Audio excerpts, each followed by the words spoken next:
আপনাদের আমলে ত্রিপুরার যে 10,000 বর্গ কিলোমিটার, তার মধ্যে আপনারা পুকুর কেটেছেন 16,000 বর্গ কিলোমিটার।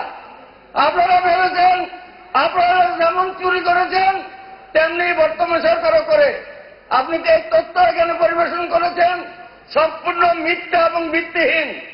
আপনি এটা ওই বাজারে পথসভার বক্তব্য রাখছেন, এটা বিধানসভায় বক্তব্য রাখার মতো পজিশন নেই। আপনি শুধু বলেছেন কোথায় 7%, 6%, একবারও আপনি বলেননি গড়ে ঢালাই জ্বালাতে 80% অর্থাৎ 80 দিন কাজ হয়েছে, সেটা তো আপনি একবারও বলেননি।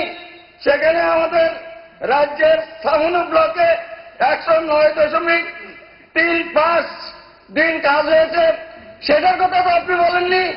আমাদের এখানে মুঙ্গিয়াগামীতে 95.02% কাজ হয়েছে, সেটার কথা আপনি বলেননি। আমাদের রৈস্যাবাড়িতে 94.62 ম্যান্ডেজ কাজ হয়েছে, আপনার এ কথা বলেননি। সারা ত্রিপুরা রাজ্যে 100 দিনের কাজ পেয়েছেন 58,502 পরিবার, সেটার কথা তো আপনি বলেননি। আপনি কোথা থেকে খুঁজে নিজের মন গড়া কাহিনী বিধানসভায় তুলে সারা রাজ্যের মানুষকে বিভ্রান্ত করার চেষ্টা করছেন। দীপঙ্কর বাবু, আপনার হয়তো মনে থাকবে আপনারা কি করেছিলেন। 10,300 দেশের প্রশ্নটা এখানে এসছে। 2009 সালে টেটের আইন হয়েছে, আপনারা 2012 সালে চাকরি দিয়েছেন, টেটকে উপেক্ষা করে চাকরি দিয়েছেন। 2016 সালে চাকরি গেছে, তখনকার আপনাদের সরকার ছিল। 2018 সাল পর্যন্ত আপনারা সরকারে ছিলেন, তাদের কথা চিন্তা করেননি। আর আমাদের সরকারের কোন ব্যক্তি যদি বলে থাকে যে আমরা আইন অনুযায়ী চেষ্টা করব, এই কথাটা বলা কি ভুল? আপনারা সমস্যা সৃষ্টি করলেন, আপনারা বেকার তৈরি করলেন, তাদের চাকরি চলে গেল, এমন চাকরি দিলেন, সেটা নিয়ে আজকে আপনারা বলছেন বিজেপি সরকার দায়ী। আরে বিজেপি সরকার যেমন বলছে সবকা সাথ সবকা বিকাশ, সেই দিশায় কাজ করছে। আপনারা জানেন আজকে পাহাড়ে এবং সমতলে কাজ করার লোক পাওয়া যাচ্ছে না।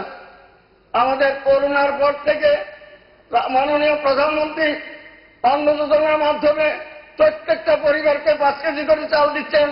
ফ্লাডের সময় আমাদের রাজ্য সরকার 2 মাস চাল দিচ্ছেন। বিপিএল কার্ড যারা তারা সারা বছর ফ্রিতে চাল পাচ্ছেন, আর এরা বলছেন না খেয়ে মরছে, পাহাড়ে না খেয়ে মরছে। সুতরাং মিথ্যা কথা বলারও তো একটা সীমা থাকা উচিত। আমাদের রাজ্যে উনি বলছেন জব কার্ডের সংখ্যা কমে গেছে, 575,000-এর কথা বলছেন। যদি কমে থাকে আমি বলবো এটা আমাদের ক্রেডিট, রাজ্য সরকারের ক্রেডিট। কারণ স্বাবলম্বী হয়ে গেছে, মানুষ এখন কাজ করতে চাইছে না। প্রত্যেকের ঘরেই বিভিন্ন রকম যোজনার মাধ্যমে মানুষ স্বাবলম্বী হচ্ছে। সুতরাং জব কার্ড দিয়ে তারপরে আমি বলবো 6,91,000 জব কার্ড আমাদের আছে। আপনারা বলছেন কমে গেছে, অর্থাৎ যেভাবে কাজ হচ্ছে ডিবিটির মাধ্যমে টাকা ঢুকছে, আগের মতো চুরি করতে পারছে না, তাদের দূর থেকে শুধু জিহ্বা জল পড়ছে। এই রাজ্যের উন্নয়নে যে কোটি কোটি টাকা যাচ্ছে সেটাকে ধরতে পারছে না। দিল্লি থেকে তীর দেয় আর বিলোনিয়া শহরের ব্যাংকে ঢুকে যায়। এই জন্য দীপঙ্কর বাবুর দুঃখ, সমল বাবুরা দুঃখ। এরা উন্নয়ন চোখে দেখেন না।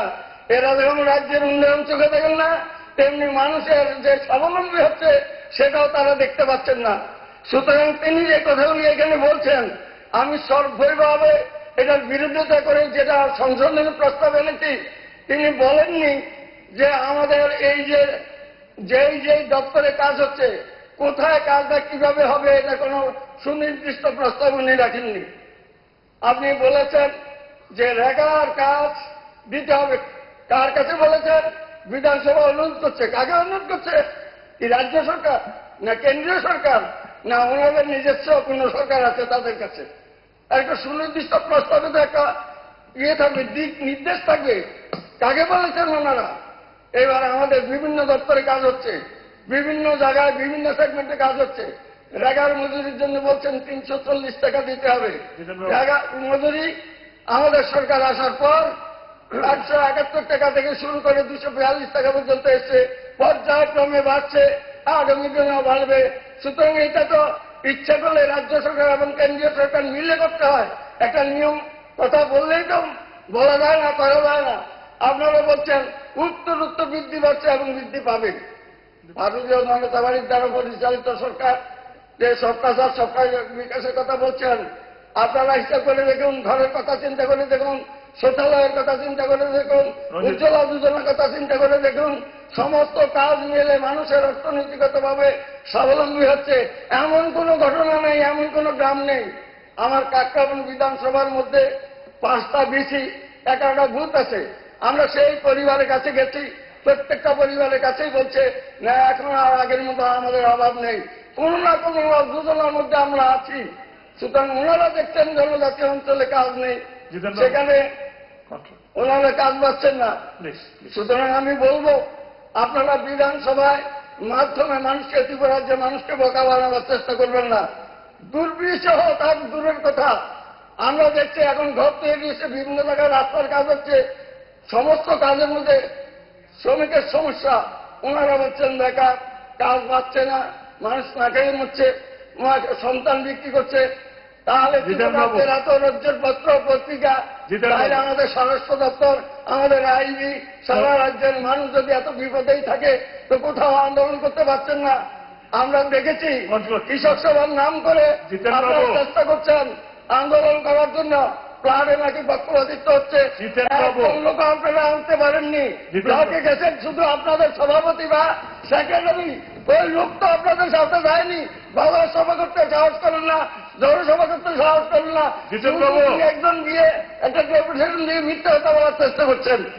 সুতরাং আমি আর বেশি কথা না বলে আমি শুধু এইটুকু বলবো, মাননীয় স্পিকার সাহেব আমাকে এটা এই যে তিনি সংশোধনী আরে যে প্রস্তাবটা এনেছেন তার বিরোধিতা করে আমি এখানে যে প্রস্তাবটা রেখেছি, আমাদের রাজ্য সরকারের মাধ্যমে আমরা চেষ্টা করব আমাদের সমস্ত অংশের শ্রমজীবী মানুষ যেন কাজ পায়, তার এবং অর্থনীতি প্রদান করা, তাদের সুনিশ্চিত করা। যে কাজটা চলছে এই কাজটা আরো বেশি বাড়িয়ে নিয়ে রাজ্যের মানুষের সার্বিক উন্নয়নের চেষ্টা করবেন, এই কথা বলে আমি আমার আলোচনা শেষ করছি। নমস্কার।